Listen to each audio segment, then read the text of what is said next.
Good morning students. बेटा अब हम करेंगे बूढ़ी काकी। इसके हम मौखिक देखो, आज हम इसके मौखिक, लिखित और दीर्घ सभी क्वेश्चंस कर लेंगे। ठीक है, देखो पहला है, काकी ने सारी संपत्ति किसके नाम लिख दी थी? काकी ने अपनी सारी संपत्ति अपने भतीजे बुद्धिराम के नाम लिख दी थी। ठीक है, आगे है, बुद्धिराम की पत्नी का क्या नाम था? रूपा। ओके, नेक्स्ट, परिवार में काकी से कौन प्यार करता था? कौन करता था? परिवार में काकी से बुद्धिराम की बेटी लाडली प्यार करती थी। नेक्स्ट है, बुद्धिराम के द्वार पर शहनाई क्यों बज रही थी? क्यों बज रही थी? बुद्धिराम के द्वार पर शहनाई इसलिए बज रही थी क्योंकि बुद्धिराम के बड़े लड़के मुखराम का तिलक आया था। ठीक है, बूढ़ी काकी पश्चाताप क्यों कर रही थी? देखो, बूढ़ी काकी अपनी जल्दबाजी पर दुखी होकर कोठरी में बैठकर पश्चाताप कर रही थी और सोच रही थी कि वह वहां क्यों गई।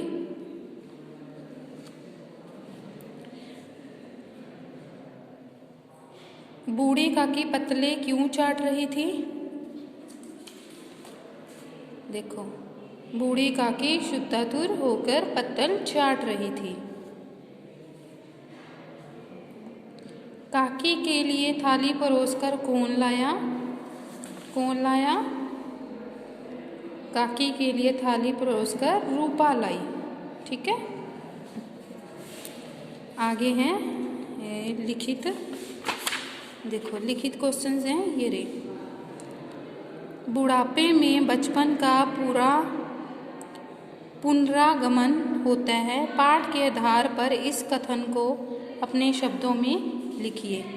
मतलब कि बुढ़ापे में आकर फिर इंसान की बच्चों वाली फीलिंग्स हो जाती हैं।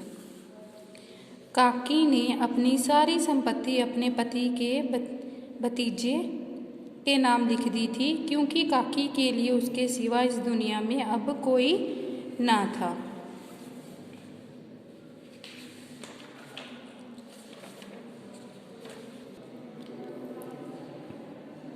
काकी की संपत्ति की वार्षिक आय कितनी थी? काकी की संपत्ति की वार्षिक आय 150-200 रुपये से कम ना थी। 150-200 रुपये से कम ना थी। बुद्धिराम की सुचेष्टा को कौन सा भय दबाए रखता था? बुद्धिराम की सुचेष्टा को विशेष व्यय का भय दबाए रखता था। ठीक है, आगे देखो, काकी की शरण लेना लाडली को महंगा क्यों पड़ता था? क्यों पड़ता था? काकी की लोलुपता के कारण उनकी शरण लेना लाडली को महंगा पड़ता था। रूपा की कड़वी बातें सुनकर काकी ने क्या किया? क्या किया? काकी चुपचाप रेंगती हुई अपनी कोठरी में चली गई। बुद्धिराम ने काकी के साथ कैसा व्यवहार किया? बुद्धिमान, यहाँ सॉरी बुद्धिराम आएगा, गलती से हो गया बुद्धिराम। ठीक है, बुद्धिराम ने काकी के साथ वैसा ही व्यवहार किया जैसे एक निर्दयी महाजन अपने किसी भगोड़े और बेईमान कर्जदार के साथ करता है। उन्होंने काकी के दोनों हाथ पकड़कर उन्हें घसीटते हुए लाकर कोठरी में धम से पटक दिया। लाडली को नींद क्यों नहीं आ रही थी? क्यों नहीं आ रही थी? लाडली ने काकी को देने के लिए अपने हिस्से की पूड़ियाँ पिटारी में बचाकर रखी थी। काकी को खिलाने की खुशी में उसे नींद नहीं आ रही थी। तो एक बार आप इनको दोबारे से देख लो, मौखिक क्वेश्चंस को, फिर हम इसके आगे दीर्घ करेंगे। पहले आप इनका अगर कुछ छूट गया बेटा तो एक बार आप इनको देख लो, ठीक है।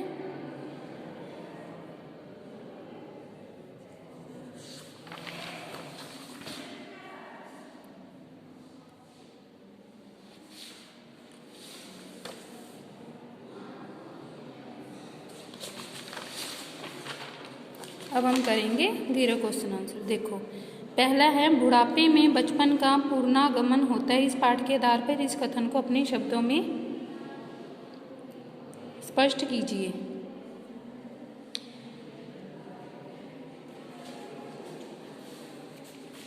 ये जो क्वेश्चन था ना, काकी ने अपनी सारी संपत्ति किसी और क्यों दे दी, इसका आंसर सही लिखा है और मैंने इसका ये दीर्घ वाला बोल दिया था पहले, तो पहले इसका ये आंसर था।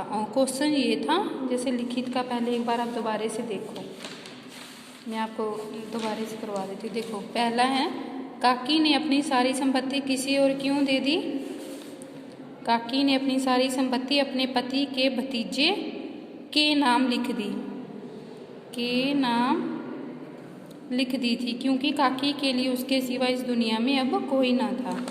तो अब हम करेंगे दीर्घ का पहला, बुढ़ापे में बचपन का पुनरागमन होता है। देखो, बुढ़ापे में संभवतः बचपन की पुनरागमन ही हुआ करता है। इस अवस्था में लोग बच्चों जैसी जिद करते हैं। वृद्धों एवं बच्चों की प्रकृति प्राय समान दिखाई देती है। इच्छा पूर्ति की जिद तथा इच्छा पूर्ति के पश्चात समस्त तिरस्कार और अपमान को भूल जाने का गुण बच्चों और वृद्धों में समान रूप से देखा जा सकता है। ठीक है, नेक्स्ट करो। बुद्धिराम द्वारा काकी के किए गए वादे केवल सब्ज बाग थे, कैसे। बुद्धिराम द्वारा काकी से किए गए वादे केवल सब्ज बाग थे, क्योंकि उसने अपने वादे पूरे नहीं किए। स्थिति यह थी कि बूढ़ी काकी को पेट भर भोजन भी बड़ी कठिनाई से मिलता था। गह प्रश्न, लड़के काकी को किस प्रकार सताया करते थे और क्यों। लड़के काकी को सताने में मज़ा आता था। लड़के को काकी को सताने में मज़ा आता था। कोई चुटकी काटता तो कोई उन पर पानी की कुल्ली कर देता था, क्योंकि लड़कों को बूढ़ों से स्वाभाविक विद्वेष होता है। और फिर से वे अपने माता पिता का व्यवहार देखकर काकी को और सताया करते थे।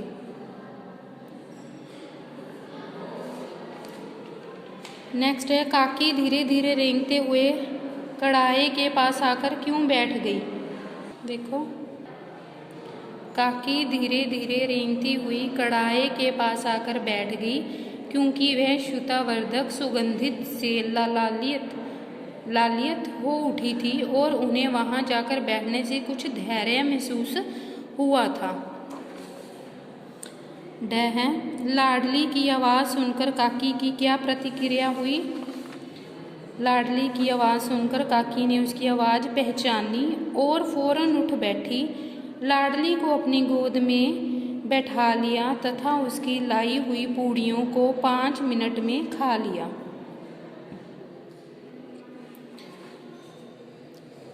रूपा को अपनी भूल का एहसास कब हुआ। अपनी भूल सुधारने के लिए उसने क्या किया। थोड़ा लॉन्ग है ये क्वेश्चन, ध्यान से देखना। रूपा ने उठकर जब देखा कि लाडली खड़ी है और उसने चचेरी सास जूठे पतलों से पूड़ियाँ आदि के टुकड़े उठाकर खा रही है, तब उसे अपनी भूल का एहसास हुआ और वह सोचने लगी कि मैं कितनी निर्दयी हूँ। सोचने लगी कि मैं कितनी निर्दयी हूँ, जिसकी संपत्ति से हमें 200 रुपया वार्षिक आय होती है, उसी की ऐसी दुर्गति उसने फ़ौरन अपनी भूल सुधारने के लिए भगवान से क्षमा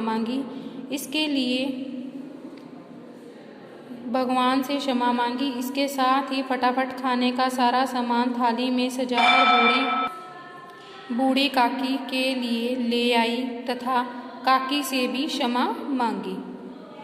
एक बार आप इसको क्वेश्चंस को दोबारा देख लो।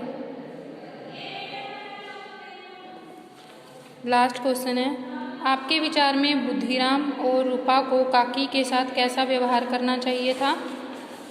देखो, हमारे विचार से बुद्धिमान और रूपा को काकी के साथ अच्छा व्यवहार करना चाहिए था, क्योंकि बूढ़ी काकी का उनके सिवाय और कोई ना था। अतः बूढ़ी काकी की समुचित देख रेख तथा उनकी आवश्यकता का ध्यान रखना उन दोनों का धर्म था। इसके अतिरिक्त उन्होंने सारी संपत्ति अपने भतीजे बुद्धिराम के नाम लिख दी थी। उन दोनों को काकी की सेवा करनी चाहिए थी। इससे काकी की आत्मा प्रसन्न होकर उन दोनों को भरपूर आशीर्वाद और दुआएं देती। ठीक है, तो हमने आज मौखिक, लिखित, लघु और दीर्घ सभी क्वेश्चन आंसर्स कर लिए हैं। Okay, thank you.